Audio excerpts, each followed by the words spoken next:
Hi there, and welcome to the Leaky Bucket Podcast. This is the financial performance podcast for entrepreneurs looking to get a better understanding of their numbers, plug the leaks in their business, and then move from surviving to thriving.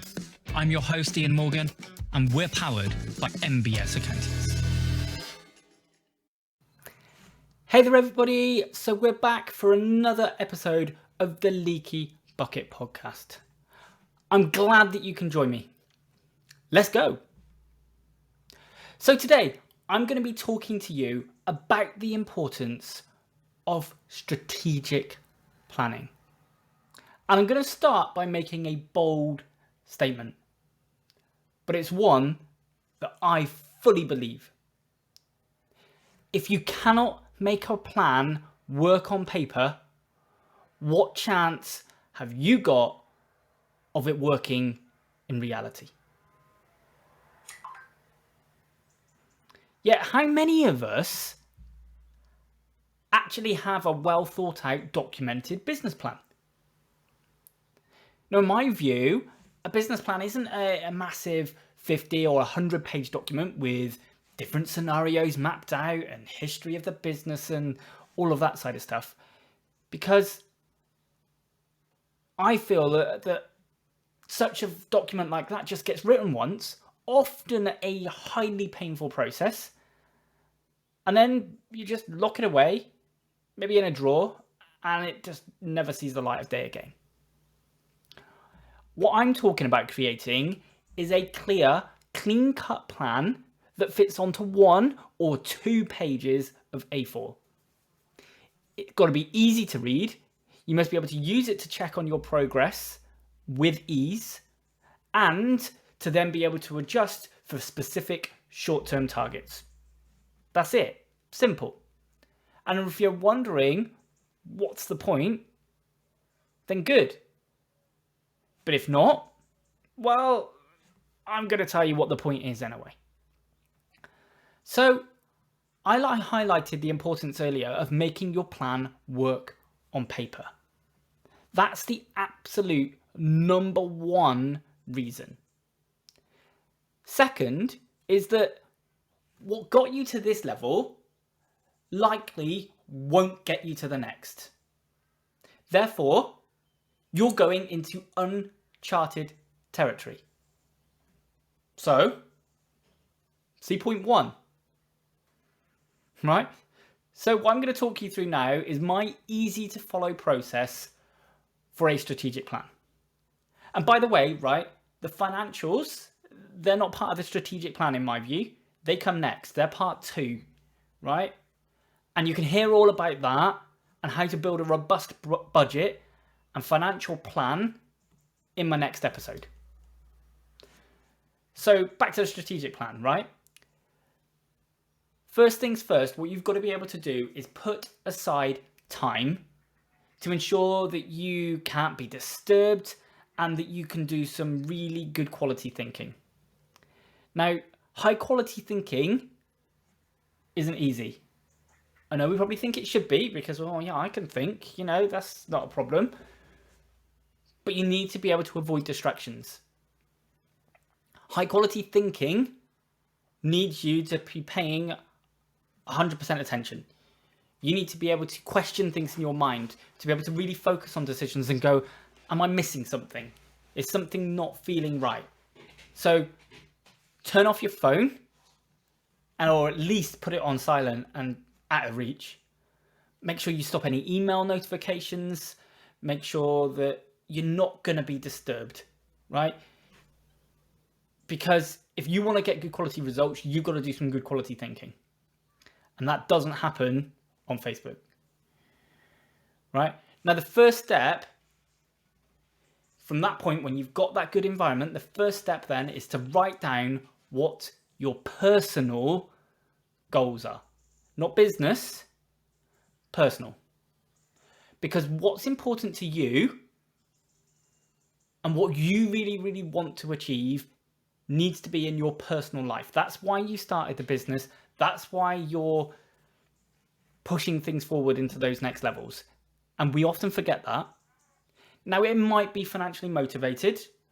or it might be the hours that you work. Maybe even a combination of the two. Or maybe it's something completely else. But you need to focus on what it is your personal goal is. Now, you need to consider then, what would your business need to look like in order for you to achieve this goal?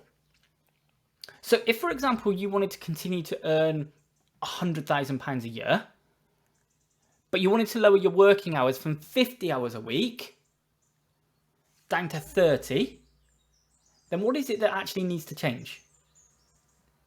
So let's run with that example a bit more, right? If your business is currently generating, let's say, £500,000 worth of sales per year, and that's giving you that £100,000 that you can take, and you realize to step back your hours from 50 to 30 hours, then what you're actually going to have to do is you're going to need to hand off some tasks. Yeah, you can't still do everything you do already and do it in less time, unless you can get somebody else doing those tasks the way you would do them. So that could be something like maybe the marketing, the finances, sales, admin type tasks. But in order to be able to afford to outsource some or all of those, and maybe even hire some internal help, you're going to need some money. Maybe another 50,000 a year. So let's say your gross margin is actually 50%. So actually, right, in order to get £50,000 worth of an income, or £50,000 worth of a free profit in order to pay those outsourcers or hired people, you're going to have to make £100,000 in sales. Yeah, because £100,000 times 50% of actual delivery costs gives you 50,000 profit. That £50,000 of profit is what then can be used to pay off or pay to offload those tasks. So if you're going to outsource, say, the financials to an expert, as well as the marketing, but then hire maybe a part-time salesperson and a VA, right? That's a big outline of roughly the plan. So generate some more income so that actually you can start offloading and outsourcing the stuff. You can't do everything at the same time, yeah? You need to work a balance out. So now we've got that high level sort of view. The next step is then you need to run through a 4-step classic process. A SWOT analysis. Now we've probably all done them, probably learnt them in secondary school, high school, whatever you want to call it, right? It's simply a key way to look at I was going to say a business decision, but maybe any key decision. And if you don't know how it works, here you go. So versus your overall strategic plan of where you want to, in this case, maintain income of 100,000, but reduce that working hours from 50 hours to 30, then you need to look at the SWOT areas, and they are strengths. What strengths do you or the business have to be able to make your goals happen? Weaknesses. What weaknesses do you or the business have that are going to prevent you from making your goals happen? Opportunities. What opportunities exist within you or the business to make the plan happen? What other opportunities is it going to create? And then threats. Does the plan present any threats? Is there something that could stop it from happening? Now, you really need to take your time to think. Only consider one area at a time. You can't be thinking, oh, I'm thinking strengths and weaknesses all at the same time. It doesn't work, right? Our brains, we're clever, but realistically, we can only think one direction, one area at a time, right? So go for strengths, list your strengths. And there's an absolute golden nugget question that you should keep asking yourself. And that is, and what else? Right? What this does is it gets you below the surface level answers. You know, you start coming up with the first things on your mind and we can go, yeah, I've done some thinking. This is great. No. That's surface level. It's gut reaction. You need to keep going. What else? What else? What else? And eventually you'll get down and you'll get to something really key and you'll be going, hang on, like there's some real golden nuggets in here, right? So with that sort of under your belt, now you've got to get into some really good quality thinking. So whereas that previous stage, it can be done on your own, this little bit of challenge now to make it into a deep thinking type area. It's much, much easier if you've got another person who knows that their role is to basically challenge you. To challenge you on what you believe to be true, regardless of their thoughts or beliefs. It is possible on your own, but in my experience, it's much harder.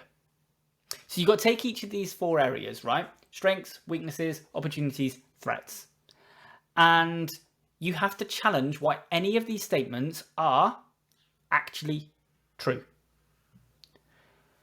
So why do you believe, for example, it is true that you know a great marketing company and therefore you can outsource your marketing to them? Right? But are they really great? Why? How do you know? Have you got any proof? Can they achieve the results for you? Do they know your market? Okay. If you believe then a weakness is that you, for example, know your sales process and only you know it, then why is that a weakness? How could you actually eliminate it or at least reduce it?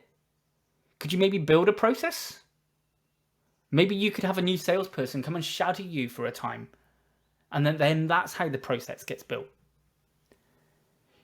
All you simply need to do is put all of your original thoughts inside a pressure cooker and test them. Find out if they were just those surface level answers. And I'm pretty confident you're going to have at least a few of them in there. But that's good. It's this level of thinking that's making the plan work. Because if those were the surface level answers and you weren't testing them and putting them in that pressure cooker, maybe when things got tough, that was the answer that you would have come up with and you would have gone down the route of. And maybe that's the reason that business isn't moving forward. So once you've got this SWOT analysis nailed, then you've got to get it down to answers that are well thought out. But now you should be able to reflect on all of this against that original plan. Okay? Does that plan still make sense? Does it need some tweaking? Do you need to add some extra key points or even remove some that aren't possible or are no longer relevant? Just sense check the plan. Does the business plan actually achieve your true personal goals? If you want to spend more time with your family, have you built a plan that means that won't be the case? Not even in the long term. In which case, it's the wrong plan. Right? And if not, you're going to have to review that plan. If you want to achieve your personal goals, then your plan needs to make those happen. So assuming you now have an outline of a plan that is realistic and that it helps you achieve your personal goals, then it's time to get the plan down into steps and a bit of a time frame. So first of all, you need to list all of those steps at a high level that need to happen. And in my view, it's best to start with the end, right? So I believe it works like this, right? You start with, for my goal to happen, then this must have happened before, or it must be in place before. And then for that bit to have happened, this bit must have happened just before that. And then in turn, for that to have happened, this must have happened just before that. So use the example we talked about earlier, right? You know, the £100,000 earnings, but remain, the £100,000 earnings, sorry, that you want to remain and keep, but you want to drop your hours from 50 to 30. But it may be that to drop your hours from 50 hours to 30 hours, then those various tasks need to be offloaded to somebody else. But however, in order to do that, you've got to document the process. And that's going to require a VA maybe, because you don't have the time to go and document the process. Right, so first of all then, what you need to be able to do is generate more income so you can hire the VA. So then you may need to do some more hours, or maybe you've got to hire some new staff who can do the actual delivery of those services. But remember here that we're looking at a long-term plan, and sometimes there is going to be some short-term pain, right? Maybe the income will drop a little bit and you might have to go from 100,000 to 90. But actually that enables you to invest maybe and bring a part-time VA on board, and that you can now offload some of those tasks, and then you start to win back. So now you've dropped your income by 10%, but maybe you've dropped your hours by 10%. But actually as that VA sort of initiates and gets settled in, then you start to win some of it back. You start to maybe be a bit more efficient, generate some more income, and now your earnings go back up, but your hours stay reduced by 10%.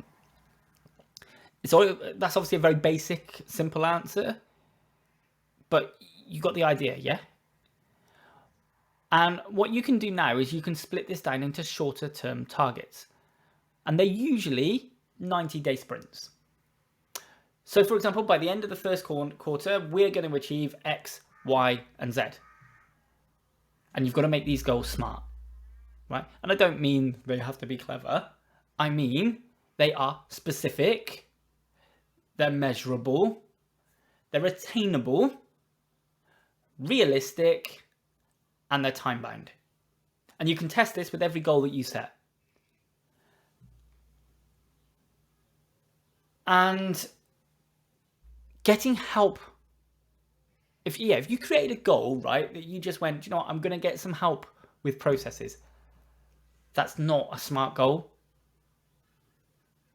But a SMART goal could be, I'm going to hire a VA for 15 hours per week to help me document processes by the 30th of September.